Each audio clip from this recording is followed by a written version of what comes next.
Sveiki, mano vardas Nomeda ir šiandien noriu Jums papasakoti, dėl ko piktas klientas yra iš tiesų, dovana mums, nes, dažniausiai, kai susidurėm su piktu klientu, su piktu žmogumi, ateina žmogus, kuris ant mūsų rėkia, kuris banguoja savo emocijomis, sklaidosi, svaidosi necenzūriniais žodžiais ir taip toliau ir panašiai.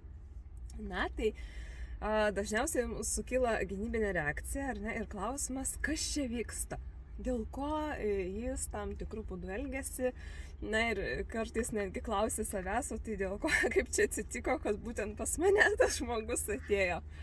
Tai šiandien pažvelgsim į šitą situaciją iš visai kitos pusės, į šitą žmogų piktą, ar ne, kuris klaidosi, kaltina, keikiasi, nežinau, net kartais pjaudosi būna mūsų pikti klientai, šiek tiek iš kitos pusės. Dėl ko šitos klientas iš tiesų mums yra dovana. Tai pirmas dalykas, dėl ko šitas klientas, šitas žmogus yra dovana, jis parodo, kad jausti emocijas ir jas išreikšti yra legalu. Ar ne?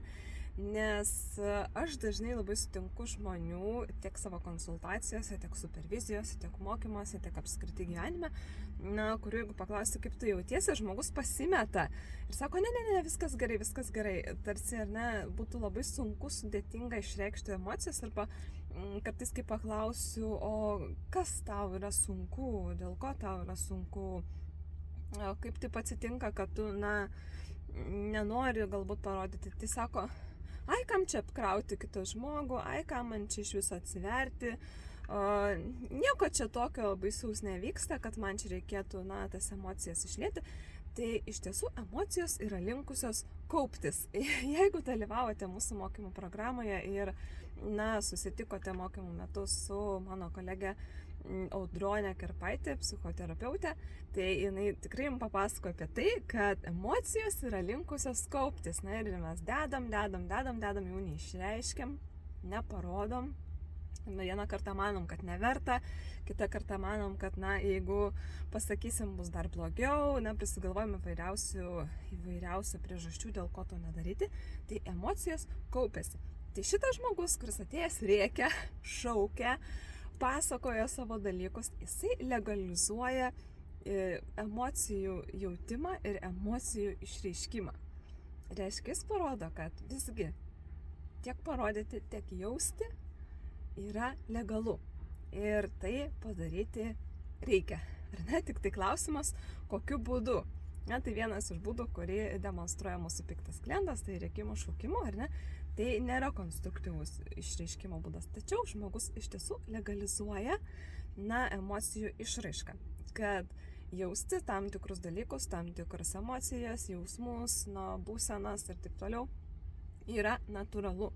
Tai būtent dėl ko mus taip šokiruoja kartais, tokia sprogstanti emocijų išraiška, kad galbūt mes patys to nedarome ir, esame galbūt linkę laikyti emocijas, situacijas viduje, jas vis analizuoti, vis jas, peržiūrėti iš naujo, vis galvoti, tai kas vyko, dėl ko vyko, kaip čia vyko, ką man dėl to dabar daryti ir taip toliau. Ir savo jausmus, būsenas, analizuoti, krapštyti ten viduje.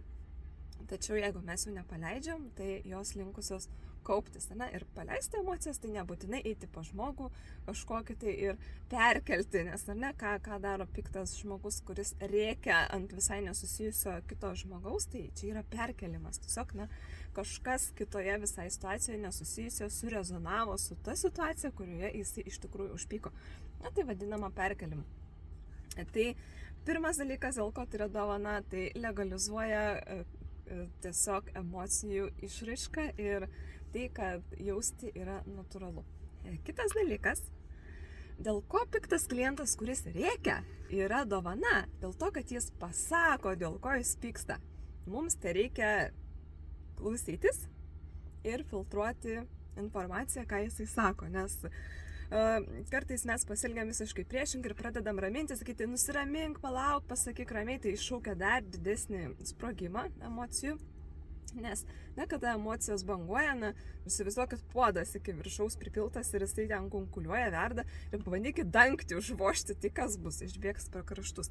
Tai lygiai tas pats būna, kai mes, norim nuslopinti tarsi kito žmogaus emociją, tai nusiramink, viskas gerai, dabar ramiai pasakyk, ne, kada žmogus banguoja, jam visiškai neaktualu, kad kažkas tai jį dar spaustų ir žemyn, jam kaip tik norisi jam išsakyti, išjausti, išbūti, o tada jau jisai susidurs su pasiekme, kad aš čia rėkiau, kad aš čia tam tikrų būdų elgiausi, kad aš kažką gal pasakiau nelabai gražaus. Tačiau tuo metu, kai jis šaukia, mes klausome, dėl ko jis šaukia, nes žmogus tikrai pasako, tarp eilučių kartais tiesiog reikia filtruoti informaciją. Tai ko nedaryti iš to vietą, kada žmogus šaukia, tai nesistengti jo nuspausti ir nuraminti, kažkaip dirbtinai, ir ypač pasakant, kad viskas gerai, tai tikrai gausit sprogimą atgal. Ir ko nedaryti, nepriimti asmeniškai. Čia yra, dvi tokios, kaip sakau, visada atviros paslaptis. Tai pirmas dalykas, tas, kuris jaučia emocijas ir yra už jas atsakingas, ir tas, kuris išreiškia emocijas, yra atsakingas už jų išraiškos būdą. Tai galima destruktyviai išreikšti, šaukiant ant kito, mušantis kažkur tai ir dar parsinešant namo ir ant namiškių išsiliejant, destruktyviais būdais įvairiais, ar nepykčių, nepasitenkinimu, pažeminimais, įvairiais priekaištais, kurie visiškai nesusiję su tuo, kas vyksta namuose. Tai ko nedaryti, nepriimti asmeniškai to, ką destruktyvaus sako klientas. Tai yra jo išraiška. Tai yra jo emocijos išraiška. Jam dabar sprogo, ten banguoja ir jam yra tas aktualu. Tačiau tame sraute, kurį jisai beria, taip atrodo, kad norisi atsiriboti. Ne, ten reikia klausytis. Jis tikrai pasakys, dėl ko jis pyksta. Tai aš pati mačiau pašte visiškai su darbu susijusiu situacijoje visai neseniai, kaip atėjo vyriškis į paštą, atsiimti siuntinio, kaip supratau. Ir jis ten, jo paprašė kažko ar dokumentą paduoti, ar pasirašyti, ir to, žinokit, užteko, kad jisai pratrūktų, ir jisai pradėjo šaukti. Tai va, čia visur bobos, ir tos bobos, per bobas viskas čianais. Tai ką tas sako iš tiesų, ar ne? Ta paštininkė, kuri duoda siuntą, iš tiesų yra visiškai nesusijusi. Jis gavo tiesiog emocinį sprogimą, kurį iššaukė paprasčiausias jos, elementarus prašymas, kuris yra pagal protokolą, jai privaloma paprašyti dokumentų siuntą atsiimant. Tačiau, ką tai sako? Reiškia, kad žmogus laiko pykti ant kažkokios arba konkrečios moters, jis dėl kažko susipyko, arba jisai yra nusivylęs galbūt kažkokiu moters elgesiu, tačiau jūs nesat tas objektas, jūs tik tai gavote sprogimą. Tai bet nepriimti, asmeniškai. Žmogus labai aiškiai pasakė, dėl ko jis yra supykęs. Jis yra supykęs dėl kažkokios moters ar jos elgesio. Ir ta situacija įvyko ne čia. Tai filtruoti, ką klientas sako, išgaudyti tuos momentus, dėl ko jis iš tiesų pyksta, ir galima netgi paklausti žmogus, ar aš teisingai supratau, kad, jūs esate supykęs ant kažkokios moters. Ir jums tikrai pasakys, nes jam dar vis verda ta situacija. Tai čia yra antras dalykas, dėl ko piktas klientas yra dovana. Jis pasako, dėl ko pyksta, nes kada žmogus pyksta pasyviai, jisai tarkim tyli, užsisklendęs arba sako nieko, viskas gerai, tačiau aiškiai matom, kad kažkas tikrai yra ne visai tvarkoje, yra kažkokia problema, jį kažkas graužia, kažkas kankina. Yra daug blogiau negu tada, kada žmogus išsako, kad ir yra tokiais būdais. Aš visada sakau, aš labai džiaugiuosi, kai klientas ant manęs rėkia, nes jis tada pasako, kas jam negerai, aš tada galiu sureaguoti, aš tada galiu paklausti. Aš tada galiu paprašyti jo, kažką papasakoti, o tai kas tam buvo, kaip buvo, tai dėl ko neparodyti, kad man įdomu, man svarbu, dėl ko tu taip jautiesi, o ne bandyti nugesinti dirbtinai tą pyktį, kuris anksčiau ir vėliau vis tiek iššaus ją. Tai trečias dalykas, dėl ko iš tiesų piktas klientas yra dovana, jis padeda mums atpažinti mūsų pačių kaip specialistų ir kaip žmonių, vidinius blokus arba išankstinius nusistatymus. Tai, jeigu jums kito žmogaus pyktis iššaukia kažkokią iš karto gynybinę reakciją, baimę, nerimą, norą pabėgti, paklauskit savęs, kas su jumis vyksta. Nes tai, kad jis siautėja, tai čia su juo vyksta. Čia yra viskas jo. Čia yra jo dalykas, jo emocija, jo situacija, jo išraiška. O kas vyksta su jumis, dėl ko jums norisi pykti, gintis, bėgti, bijoti, šalintis? Kas čia? Ką jumise iškelia? Nes šita situacija labai padeda pažinti save, jeigu mes jos neužblokuojam. Jeigu mes sugebam išlikti atviri su savimi ir savęs paklausti, o dėl ko aš bijau, o dėl ko man nejauku būti su tokiu žmogum, o dėl ko mane gazdina, kada žmogus rėkia, ar ne, arba dėl ko mane kaip nors negatyviai paveikia, kad aš visą dieną negerai jaučiuosi, galvą netgi skauda, kada išgirstu, kad žmogus rėkia. Kokią patirtį jūs turit patys, dėl ko jums taip rezonuoja. Tai čia puikia galimybė yra pažinti save. Sąmoningai pažiūrėti šitą situaciją ir būti atviram su savim ir savęs paklausti. Tai labai daug informacijos duoda apie save. O kaip aš sakau, visada darbas su klientu prasideda nuo darbo su savim. Jeigu tu negali priimti savęs, bėgi nuo tam tikrų savo dalykų, nuo tam tikrų savo reakcijų, tai priimti tokį klientą bus labai sunku, nes norėsis ginti, jūs net negalvosit apie ką jis iššaukia, dėl ko jis atėjo, jums nebus įdomu. O mūsų darbe, būtent ir yra tas, kad aš noriu dirbti su susidomėjimu. Man įdomu, dėl ko jis iššaukia, man įdomu, kas čia atsitiko. Man, svarbu, dėl ko jis taip jaučiasi, nes tai atėjo pas mane klientas, tai yra mano darbas, būti susidomėjusi savo atvejais. Tai čia yra puikia galimybė pažinti šiek tiek savo šešėlį, savo tamsiasias pusės, nuo kurių mes taip pat kartais bėgame. Sustabdyti save ir paklausti, palauk, o dėl ko man čia dabar taip suskambėjo šita vieta. Tai dar vienas ketvirtas dalykas, dėl ko piktas klientas yra dovana, tai jis moko atskirti savo, mano emocijas nuo kito žmogaus emocijų. Nesurezonuoti, nepradėti kartu pykti, o profesionaliai atsitraukti, išlikti nuošalyje ir atskirti, nubrėžti ribą. Čia yra jo, čia yra apie jį, jis pasakoja apie save, jis pasakoja apie savo situaciją. Aš kaip specialistas, kaip žmogus, žiūriu iš šono, ir galiu jam padėti įsižeminti. Moko mus atskirti, kur yra mano emocija, kur yra kitų žmonių emocija. Tai yra labai svarbu, čia yra emocinio intelekto dalis, kuri mus moko iš tiesų nesurezonuoti ten, kur nereikia. Jeigu mes pridėsim su klientu kartu pykti ir sakyti, o taip, čia viskas labai blogai, visi blogi, taip, koks čia baisus žmogus galėjo su tavim taip pasielgti, tai nesprendžia jo situacijos, tai jam nieko nepadeda. Jūs kartu banguojat, pykstat ir tai niekaip nesprendžia situacijos. Mano kaip specialistų darbas yra padėti žmogui savo situaciją, pamatyti iš kitos pusės, pamatyti alternatyvą, suvokti dėl ko jam taip tokia reakcija kyla, ką jis gali su to padaryti. Tik tai nebanguoti kartu, nes tai nesprendžia situacijas. Ir tai darbe nepasitarnauja, mes perimame emociją ir po to ją dar nešiojamės netgi kartais. O atėjo piktas, mane supykdė ir dar netgi kyla ant jo pyktis, jeigu jis nebūtų atėjęs, tai aš būčiau geros nuotaikos ir netgi nusimetė atsakomybę už savo jau tada jausmus dar blogiau.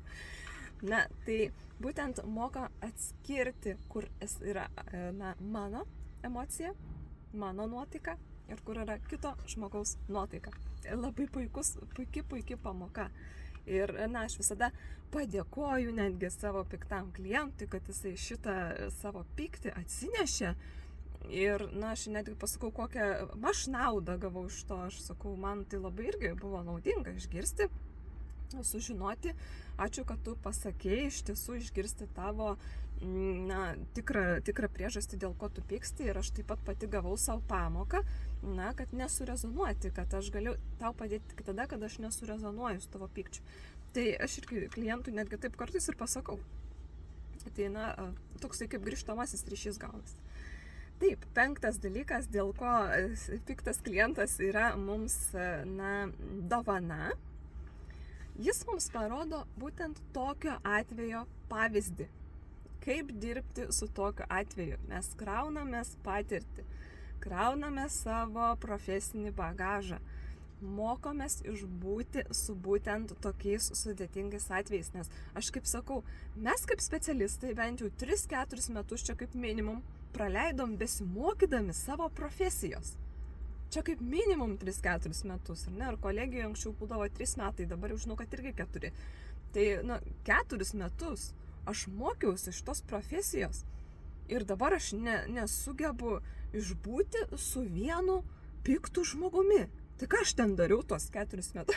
Ką man ten reikėjo sėdėti tada? Ką aš tenais pasėmiau už to? Ne? Mes mokomės išbūti su tam tikrais atvejais. Ko neišmokome iš teorijos, iš praktikos, to mokomės, kada sėdim savo darbo vietoje. Tai iš tiesų, tai moko mus tokio atvejo patirties, darbo su šituo atveju patirties. Būtent, kai ateis kitas piktas klientas, aš jau žinosiu, kad štai jeigu jis elgiasi ir taip sprokstančios tos emocijos kyla, aš irgi pradedu banguoti. Ir ką man daryti, kad nebanguoti? Aš tada galiu pradėti ieškoti savo strategijų. Ir aš ten turiu kvėpuoti. Ir aš turiu pirmiausia geriau nieko nesakyti, išklausyti, ką jis išneka. Tik tada ar net spindėti, kad aš girdžiu, kad jūs piktas. Ir jeigu aš teisingai supratau, jūs pykstate dėl to. Kaip atfiltruoti faktus nuo emocijų. Daugybė dalykų, ko mus iš tiesų išmoko tokia situacija. Ir tik tai reikėtų po tos situacijos jos nenustumti, nepabėgti, nepamesti, o tiesiog pasėdėti ir pamastyti apie tai, kas įvyko, o kas įvyko su manim tada. Ir 6 punktas, dėl ko piktas klientas yra mums dovana, tai padeda mums atskleisti savo stiprybės. Čia galima išrasti labai daug dalykų, kur aš esu stiprus, dirbdamas su sudėtingais atvejais, kada yra emocijos, kada yra piktis. Čia aš paėmiau šitame video piktą klientą, gali būti taip pat ir manipuliuojantis klientas, gali būti liūdnas klientas, gali būti netektį išgyvenantis klientas. Perverskit, pamatysit, kad šitie principai iš tiesų veikia ir kitiems atvejams panašiems. Tai būtent padeda mums atsiskleisti kaip profesionalams, kaip darbuotojams, atskleisti savo stiprybės, kad aš žinau, kaip padėti žmogui įsižeminti. Aš žinau, kaip padėti žmogui pamatyti iš kitos pusės.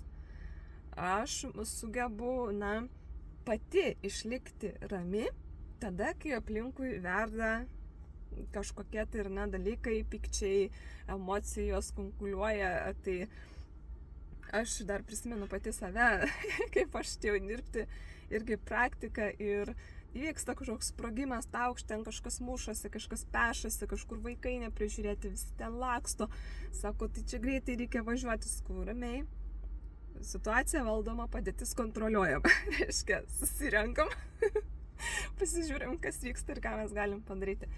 Tai konflikto atveju, tai paprastai laimi tas, kuris, rodo mažiau emocijų, arba tas, kuris mažiau surezonuoja, nes kai žmonės ateina į kažkokį posėdį ir iškyla kažkoks konfliktas ir visi surezonuoja ir ten pradeda banguoti, jau net neracionalūs visokie pasisakymai prasideda, tai tas posėdis jau nuėjo šuniu ant uodegos, ar ne?